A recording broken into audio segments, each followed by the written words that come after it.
Hello guys, welcome to the blog Runaway, and this is going to be a very different video um, because we're going to talk about the Barça Getafe game. We're going to talk about some highlights across Europe and also what to expect between Bayern and PSG at the Allianz Arena. And so uh, let's just I say let's just get into it. First, Barca beat Getafe at the Coliseum, and there wasn't much going on in that game really. It was a very tight affair. Barca put on a very professional performance, and in the game itself was defined by three key events, three key moments basically. And the first was Kubasa winning the ball a high hop, and then for very spectacularly, and then which allowed Pedro to slip in Fermin Lopez, and Fermin Lopez made no mistake, and that's the first one. It was basically the events surrounding the first goal, and the second was the second goal scored by Rashford. Rashford came in for Rooney Bargi, and Rooney wasn't great, to be honest. It wasn't great at all. It was basically quiet all game until it was replaced.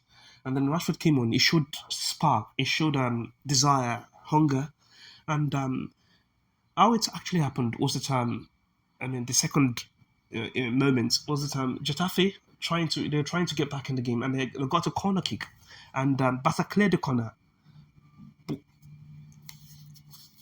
when Barca cleared the corner, Getafe's players, they were all in Barca's half, and Lewandowski sees that there's a lot of space to be exploited, and simply plays Rashford through, and Rashford runs all the way, and basically puts the game beyond Getafe's reach. So he makes it 2-0. And then the third moment came when Getafe actually attacked the game, and Kubasi was there to prevent the goal with a very brilliant goal line clearance. The game remained 2-0. So Barca ended up winning that game rather comfortably at the Coliseum. So yeah, I think that this is very good for Barcelona because we're without Lamine Yamal, and obviously beating Getafe. And now with the next game, if we can win the next game in the La Liga, we might have the opportunity to win La Liga against Real Madrid in the Clásico, the Camp Nou. It's just, I think, 2 weeks away. Is it? I believe it's 2 weeks away, and sorry, it's less than 2 weeks away, and then Barca could actually end up winning La Liga against Real Madrid. We'd all love that, wouldn't we? And yeah, so I think Barca played a very good game. I mean, no, okay, it wasn't a very good game, but Barca played. They did what they had to do, really, and I thought Pedro was brilliant. But Kubasi, for me, was the man of the match simply for those two key moments, and Rashford stepped up when called upon, and that is very good to see because we certainly are going to need him against Real Madrid. So now we're going to move on to the highlights across Europe, specifically the highline of Barcelona, and how it compares to the highlights of top European clubs: Manchester City, Paris Saint-Germain, and Bayern Munich specifically. Because yesterday, for those of you who do not know, Bayern Munich and PSG, they played out a 5-4 thriller, basically, in the Champions League semi-final, the first leg at the Parc des France. And PSG beat Bayern 5-4. A very beautiful, very extraordinary, very electric game from start to finish. It was all out attack from both sides. Both sides looking to implement their ideas from the get go to the final minutes. It was just brilliant, breathtaking stuff, and just crazy. And it was not missed that both teams employed high lines. Especially Barca noticed it, and they felt it was unfair that no one panned Bayern Munich, but that Hansi Flick was always panned whenever he would implement his high line. And obviously, I understand on the face of it. Anyway, it made sense because all teams, basically all these big teams, Barca included, they implemented the high line, and in big games like this, they conceded a lot of goals, a lot of chances. The XG was ridiculously high, and of course, it seemed unfair that Barca are criticised and the high lines often called naive, suicidal, basically. and PSG and Bayern played out the 5-4. The highline was crazy too. The highline was there, but no one actually said it was suicidal or it was naive. So I think that Barca fans might, of course, they think they have a right to be mad about it, but I think it's actually if they look at it more, if they look at it properly, they will understand that Barca's highland rather different. It rather differs in intent when you compare it to the highlands of those other European clubs. First of all, look at Manchester City, Paris Saint-Germain, and Bayern Munich. When they play the highline, the intent with the highline is to support the press as well as to contain opposition attacks. So when the opposition attack beats the press, you see the highline drops immediately to accommodate or rather to deal with the threats of the runners, of the dribblers. So you see yesterday when PSG pushed up and Bayern beats the press, you see Pacho, Marquinhos, and even Mendes, you see them dropping. Which is why Mendes faced off against Olisa a lot. Olisa and Mendes, it was a 1v1 battle. You always saw them engaged, with Olise often getting the better of Mendes, really. It's just crazy, but you see them dropping immediately. And it became a battle of duels immediately, a battle of duels, 1v1s. And so they dealt with the attacks. They stalled for enough time for the players to get back into defense, to get back to help them.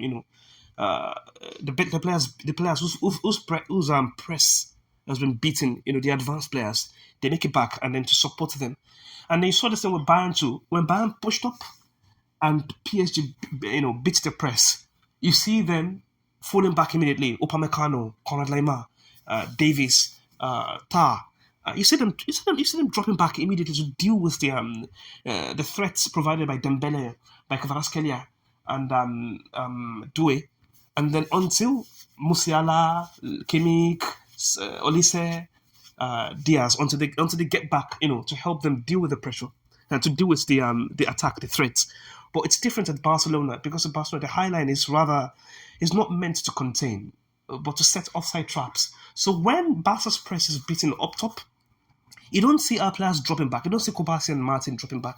What they do is that they step up to try to catch the opposition on the offside, And that but because Barca have been studied for over 1 year, it doesn't work anymore. Because now you see that Barca have been exploited in the same way over and over and over again. Whereas this is not the case with Bayern. It's the offside trap is the difference. Other teams, they play the high line to contain. We on the other hand, we play the high line to set a trap. Traps that opposition have gotten wise to. They've gotten pretty wise. They've gotten much wiser to. They've adapted to it and they know how to exploit it. So that's the difference. So Barca fans really shouldn't be complaining. Our high line on the flick is suicidal. It is naive because you're trying to play the same way, trying to set offside traps, and it doesn't work anymore.